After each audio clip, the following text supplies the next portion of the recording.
السلام علیکم ورحمۃ اللہ وبرکاتہ۔ شب براءت میں عبادت کیسے کریں؟ نماز زیادہ پڑھیں یا قرآن زیادہ پڑھیں؟ کون سی نماز پڑھیں؟ کیا قضاء عمری پڑھ سکتے ہیں یا نفل نمازیں پڑھنے زیادہ بہتر ہے؟ بہت کنفیوژن بنی رہتی ہے عام لوگوں کے ذہنوں میں کہ آخر شب برات پہ عبادت کریں تو کیسے کریں؟ پھر جو غلط سلط چیزیں سوشل میڈیا پہ چل رہی ہیں کہ بیری کے پتوں سے غسل کرو، پھر مغرب کے بعد 6 رکعت پڑھو، ہے نا، یہ وظیفہ کر لو، وہ عمل کر لو، پھر لوگ اس میں الجھ جاتے ہیں۔ اسی لیے صحیح بات آپ لوگوں کو بتانا یہ میری ذمہ داری ہے۔ میرے عزیز بھائیوں، میری بہنوں، شب براءت کا مطلب ہے جہنم سے بری ہونے کی رات، اللہ کی مغفرت حاصل کرنے کی رات۔ تو اس رات میں عبادت کرنے کو اللہ تعالیٰ پسند فرماتا ہے۔ اس رات میں جب ہم معافی اللہ سے مانگتے ہیں تو اللہ تعالیٰ معافی عطا فرماتا ہے، مغفرت عطا فرماتا ہے۔ اللہ تعالیٰ کو اس رات میں بندے کا آنسو بہانا بہت پسند ہے۔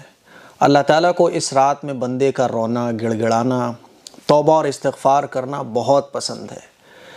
اسی لیے اللہ تعالیٰ نے جیسے کہ کمپنی آفرز نکالتی ہے نا، بمپر سیل، بمپر آفر، آدھی ریٹ میں لے جاؤ، تو اسی طرح سے اللہ تعالیٰ نے جمعے کے دن کو خاص بنایا، رمضان کے مہینے کو خاص بنایا، اور پورے سال میں اللہ تعالیٰ نے کچھ وقت، کچھ دن، کچھ راتیں ایسی رکھی ہیں جس میں اللہ تعالیٰ کی طرف سے خاص رحمتیں بندوں کے اوپر نازل ہوتی ہیں۔ اسی میں سے ایک رات ہے شب برات۔ تو شب براءت یہ عبادت کی رات ہے۔ آپ بس یہ ایک اصول اگر ذہن میں رکھ لو کہ عبادت کی رات ہے شب براءت، تو عبادت کی رات جب آپ سمجھ گئے نا، تو عبادت کے جتنے بھی کام ہیں وہ آپ شب براءت میں کریں۔ ادھر ادھر جانے کی کہیں آپ کو ضرورت نہیں ہے، کوئی وظیفہ، کوئی ٹونا، کوئی ٹوٹکا، کچھ بھی کرنے کی ضرورت نہیں ہے۔ جو عبادت کے سادہ سمپل سے کام ہیں، قرآن مجید پڑھنا، نمازیں پڑھنا، اللہ سے دعا کرنا، توبہ استغفار پڑھنا، درود شریف پڑھنا، جتنے بھی عبادات کے کام ہیں وہ آپ کریے۔ بہتر طریقہ یہ ہے کہ آپ سب سے پہلے تو یہ فائنل کیجئے کہ آپ کتنی عبادت کرنا چاہتے ہو۔ دیکھو، اصل یہ ہے عبادت، پوری رات جاگنا اصل نہیں ہے، بلکہ عبادت کرنا اصل ہے۔ اللہ تعالیٰ نے الگ الگ ہمتیں لوگوں کے اندر رکھی ہیں۔ کسی کے اندر جاگنے کی خوب ہمت ہے، تو اگر وہ پوری رات جاگ کر عبادت کر سکتا ہے تو بہت اچھی بات ہے، پوری رات جاگ کر عبادت کرو۔ اور اگر آپ تھکے ہوئے ہو اور آپ کے اندر اتنی ہمت نہیں ہے، سستی آ رہی ہے یا دن بھر کام کرنے کی تھکان ہے، تو پھر تھوڑا سا ریسٹ کر لو۔ آپ عشاء کی نماز پڑھ کے تھوڑا سا ریسٹ کر لو، 12-1 بجے 2 بجے اٹھ جاؤ اور اٹھ کر پھر عبادت میں لگ جاؤ۔ لیکن جتنا بھی ٹائم آپ کا گزر رہا ہو شب برات کی رات میں، شب براءت میں، وہ پورا کا پورا ٹائم عبادت میں لگنا چاہیے۔ عبادت میں آپ نفل نمازیں چاہو تو وہ بھی پڑھ سکتے ہو، اور اگر آپ قضا نمازیں پڑھو تو یہ زیادہ اچھا ہے، کیونکہ قضا نمازیں یہ انسان کے اوپر قرض رہتی ہیں جب تک وہ ان کو ادا نہیں کر لیتا۔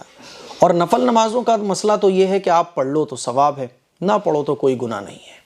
تو اگر آپ قضا نمازیں پڑھنا چاہو تو قضا نمازیں پڑھ سکتے ہو، قضا عمری پڑھ سکتے ہو۔ قضا عمری پڑھنے کا طریقہ کیا ہے؟ آپ یوٹیوب پہ سرچ کر سکتے ہو، قضا عمری پڑھنے کا طریقہ اے قاسمی، وہ ویڈیو آپ دیکھ لو۔ قضا نمازوں کے علاوہ اگر آپ جیسے کہ مغرب کے نماز کے بعد اوابین کی نماز پڑھنا چاہو تو وہ بھی پڑھ سکتے ہو، ٹھیک ہے۔ آپ عشاء کی نماز کے بعد صلاۃ الحاجت پڑھنا چاہو تو وہ بھی پڑھ سکتے ہو۔ صلاۃ التوبہ پڑھو اور صلاۃ الحاجت کی نماز پڑھو، صلاۃ التسبیح کی نماز پڑھو۔ جو نمازیں رسول اکرم صلی اللہ علیہ وسلم سے ثابت ہیں، جو نمازیں مسنون ہیں، وہ نمازیں آپ پڑھ سکتے ہو، نو پرابلم۔ نمازوں کے بعد اگر آپ نفل نمازیں پڑھنا چاہو تو 2-2 رکعت کر کے 10 رکعت 20 رکعت آپ نفل نماز بھی پڑھ سکتے ہو۔ ایک حصہ قرآن کے لیے بناؤ، تھوڑا سا قرآن کی تلاوت کرو، آدھا گھنٹہ، 1 گھنٹہ، پون گھنٹہ قرآن مجید کی تلاوت کرو۔ قرآن مجید کی تلاوت کرنے کے بعد ایک حصے میں توبہ اور استغفار اللہ سے کرو، استغفر اللہ ربی من کل ذنب واتوب الیہ، درود پاک پڑھو اور تسبیح فاطمی پڑھو، سبحان اللہ، الحمدللہ، اللہ اکبر، پہلا کلمہ طیب کی تسبیح پڑھو، لا الہ الا اللہ محمد الرسول اللہ، ہے نا۔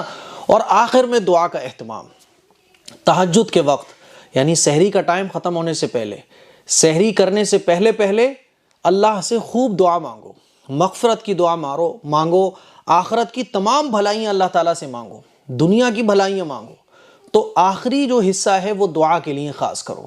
میرے کہنے کا مطلب یہ ہے کہ اس طرح سے پوری ٹائمنگ شب برات کی آپ سیٹ کرو کہ آپ کی نمازیں بھی ہو جائیں، قرآن کی تلاوت بھی ہو جائے، توبہ استغفار بھی ہو جائے، درود شریف بھی ہو جائے، پہلا کلمہ، تسبیح فاطمی اور جتنے بھی درود و اذکار ہیں وہ ہو جائیں، اور دعا بھی آپ کی ہو جائے، ٹھیک ہے؟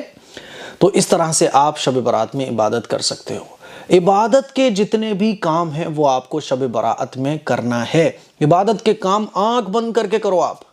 کوئی نماز ایسی نہیں ہے کہ یہ سورت پڑھی جائے اتنی بار، اس طرح سے نماز پڑھنے کا کوئی خاص طریقہ ہو، کوئی خاص عمل شب برات کا ہو، کوئی خاص غسل ہو شب برات کا، ایسا کچھ بھی نہیں ہے۔